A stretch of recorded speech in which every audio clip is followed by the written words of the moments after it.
Doctor Yunus কোনোদিন স্বপ্নেও ভাবে নাই যে এইভাবে তেল তেল করে প্রধানমন্ত্রী হয়ে যাবে। শেখ হাসিনাও ভাবে নাই যে এত তাড়াতাড়ি চলে যাওয়া লাগবে টুক করে ফালায়া। তার স্বপ্ন দেখে যে ফিরে আসবে, যে বউ পরকিয়া করে চলে গেছে ও আবার ফিরে আসবে, এই আশা যে স্বামী করে, ও কি পুরুষ না কাপুরুষ? তো ও গুড়ার ডিম আসলেই কি না আসলেই কি। তবে যেই পরিবারের মাতবার বিটি মানুষ ওই পরিবার শেষ, ঠিক না কন? এই জন্য আমরা বাংলাদেশের মাতবার কোনো মহিলা চাই না। কথা বলেন না কেন? আমরা বাংলাদেশের ক্ষমতার মস্তদে দেখতে চাই এদেশের আলেম ওলামাদেরকে, আল্লামা মামুনুল হকদেরকে, মিজানুর রহমান আজারীদেরকে, ঠিক কিনা বলেন? অনেকে বলতে পারেন হুজুর দি খুব সেয়াতা, আমি এরকমই। গত বছর 28টে মাহফিল আমার বন্ধ করছে, এই বছর জাল উঠবো না। কয়টা বন্ধ করছে? 28টে মাহফিল আমার বন্ধ করছে। ডাক্তার ইনুস কোনোদিন স্বপ্নেও ভাবে নাই যে এইভাবে তেল তেল করে প্রধানমন্ত্রী হয়ে যাবে। কথা বলছেন? সারা জীবন সুদের কারবার করে কোনোদিন কল্পনা করে, স্বপ্নেও ভাবে নাই। আর শেখ হাসিনাও কোনোদিন ভাবে নাই যে 42 সালের ঘোষণা দিয়েছিল, কয় সাল? পালাবো না, কি কয়? পালাবো না, নরেন্দ্র মোদীর ঘরে যাব, ঠিক কিনা ধরে কয়? শেখ হাসিনাও ভাবে নাই যে এত তাড়াতাড়ি এই পদ্মা সেতু, কর্ণফুলী টানেল, এরপরে রাস্তাঘাট পাকা করে সারা ঢাকা শহর ওভারব্রিজ করে আমার যে এইভাবে চলে যাওয়া লাগবে টুক করে ফালায়া, এটা সেও কখনো কিন্তু ভাবছে তো একজন, তিনি কে? আমার আপনার পরিকল্পনার কাছে, আমার আপনার এই দুনিয়ার মানুষের ষড়যন্ত্রের কাছে আল্লাহ পাকের পরিকল্পনা অনেক বেশি গুরুত্ব। কত বাস্তব! আল্লাহ বলেন ক্ষমতা আমি দেই, ক্ষমতা থেকে আবার লাঠি দিয়ে বেজ্জতি করে ঘাড় ধাক্কা দিয়ে ক্ষমতার চেয়ার থেকে আমি আল্লাহ নামাই দিই। এই জন্য ক্ষমতা দিয়ে কেউ বাড়াবাড়ি করবে না। ক্ষমতার মসনদে বসে পাগল হয়ে যায় এক একটা। আলেম ওলামাদেরকে পর্যন্ত, পীর ওলিদেরকে পর্যন্ত তারা বেজ্জতি করেছে। কথা কন না কেন? অসম্মান করেছে আলেমদেরকে, ভরে ভরে বাংলাদেশের জেলগুলো পরিপূর্ণ করে ফেলেছে। কথা তো এখানে একটা না, কথা আছে এখানে 6টা। বলেন কয়টা?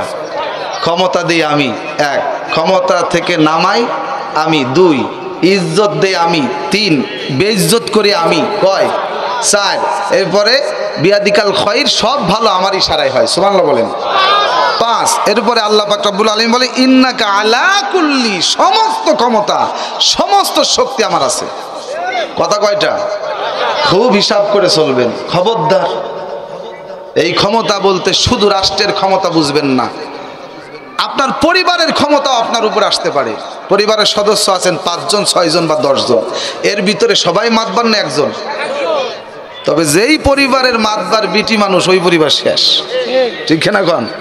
এই জন্য আমরা বাংলাদেশের মাতবার কোনো মহিলা চাই না। কথা বলেন না কেন? আমরা বাংলাদেশের ক্ষমতার মস্তদে দেখতে চাই এদেশের আলেম ওলামাদেরকে, আল্লামা মামুনুল হকদেরকে, মিজানুর রহমান আজারীদেরকে, ঠিক কিনা বলেন?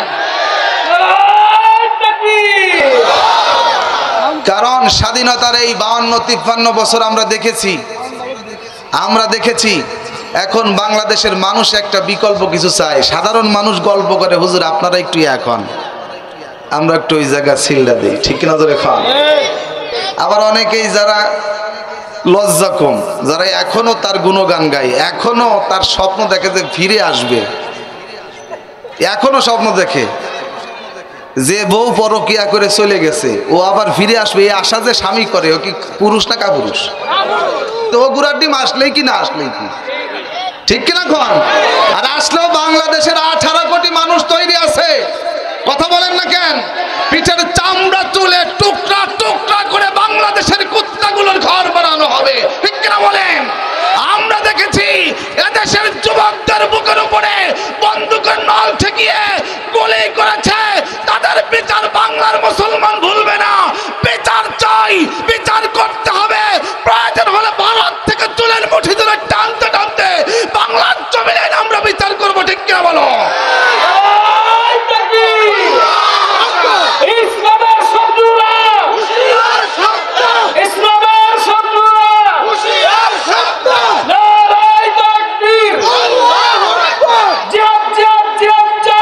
আমার ভাইরা স্পষ্ট কথা, আমরা কোনো জালেমকে ছাড়তে চাই না। ওই মায়ের আর্তনাদ আপনি একটু শুনে আসেন, যেই মায়ের কলিজার টুকরা যুবক সন্তান দুনিয়া থেকে তারা বিদায় করেছে। একজন দুইজন না, 1400 গণনা করে বের করা হয়েছে। 1400 যুবকের লাশ তারা বানিয়েছে। শুধু লাশ বানায় ক্ষান্ত হয় নাই, রাতের অন্ধকারে তারা হত্যা করেছে। সূর্যের আলো দিবালোকে ক্যামেরার সামনে তারা হত্যা করেছে। গাড়িতে করে নিয়ে পেট্রোল ঢেলে দিয়ে এই যুবকগুলোকে তারা পুড়িয়ে পুড়িয়ে শেষ করে দিয়েছে। আপনার মায়া লাগতে পারে, আপনার দরদ লাগতে পারে, খুনির উপরে আমার দরদ আসে না, কারণ আমার চোখের সামনে আমি দেখেছি 2013 সালে শাপলা চত্বরে নবীর আশেকের দল নবীর প্রেমে গিয়েছিল। তাদের আলেম উলামার বুকের উপরেও তারা গুলি করে সংসদে দাঁড়িয়ে বলেছিল, হুজুররা টুপি মাথায় দিয়ে নাকি মিথ্যা কথা বলে। তারা নাকি শাপলা চত্বরে গায়ে ভেজেন্টির রং মাখায়া শুয়েছিল। নাউজুবিল্লাহ খান, আরো জোরে বলেন নাউজুবিল্লাহ। এই জন্য আমার ভাইরা স্পষ্ট কথা, দরদ বেশি দেখাবেন না। কথা বলেন না কেন? অনেকে বলতে পারেন হুজুর দি খুব চেতা, আমি এরকমই। গত বছর 28টে মাহফিল আমার বন্ধ করছে, এই বছর জাল উঠবো না। কয়টা বন্ধ করছে? 28টে মাহফিল আমার বন্ধ করছে। যে জায়গায় যায় ওসি সাহেব কয় কি কোন বক্তা, নামটা একটু বলেন তো। বলছে মাহমুদ হাসান ফরিদপুরি। এখন আমার মোবাইলে সার্চ দিয়েছে, দেখা যায় খালি যাইতেছে। কয় আমার তো চাকরি গেছে রে, বন্ধ কর। এবছর অধিকাংশ থেকে ফোন দিচ্ছে, হুজুর এবছর খেলা হবে। ঠিক কিনা?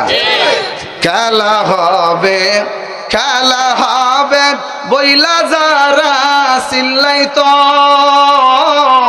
তারা তো আজ মাঠ সারিয়া, ওরে তাহারা তো আজ দেশ সারিয়া ভারত গিয়া ফালাইলো, কাওয়া কাদের ফালাইয়া গেল আর তো খুঁজে পাইলাম না। খুনি হাসিনা পালায়া গেল তারেও তো আর পাইলাম না। ঠিক কিনা বলো? এই জন্য মুসলমান আওয়াজ করে বলেন, ক্ষমতা দেওয়ার মালিককে, ক্ষমতা থেকে লাথি দিয়ে নামানোর মালিককে, সম্মান দেওয়ার মালিককে। ও মুসলমান, দেখো নাই জেলের ভিতরে আলেমদেরকে ভরলো। এই আলেমরা জেলের ভিতরে যায় যখন তাদের কোমরের ভিতরে ডান্ডা বেরি পরাইছে, দুই হাতের ভিতরে হ্যান্ডকাপ লাগাইছে, এরপরে মাথার ভিতরে আমার হেলমেট লাগাইছে, এরপরে যখন টানতে টানতে জেলখানার দিকে নিয়ে যায়, কোর্টের ভিতরে যখন নিয়ে যায়, তখন এদেশের হাজার হাজার সাধারণ পাবলিক ওই মামুল হকের পিছনে পিছনে দৌড়ায়, ওই পিসি রফিকুল ইসলাম মাদানির পিছনে পিছনে দৌড়ায়, আমির হামদার পিছে পিছে দৌড়ায়, মুসাফা করার জন্য হাত দুইটা বাড়ায় দেয়। জোরে কোন সুবহানাল্লাহ। আর এই যে চোরের দল ধরছে, যখন গরুর মতো টানতে টানতে নিয়ে যায়, মানুষ পচা ডিম মারে। কথা কোন? ওয়া তুইজ্জু মান তাশাউ ওয়া তুযিল্লু মান তাশাউ বিয়াদিকাল খায়র।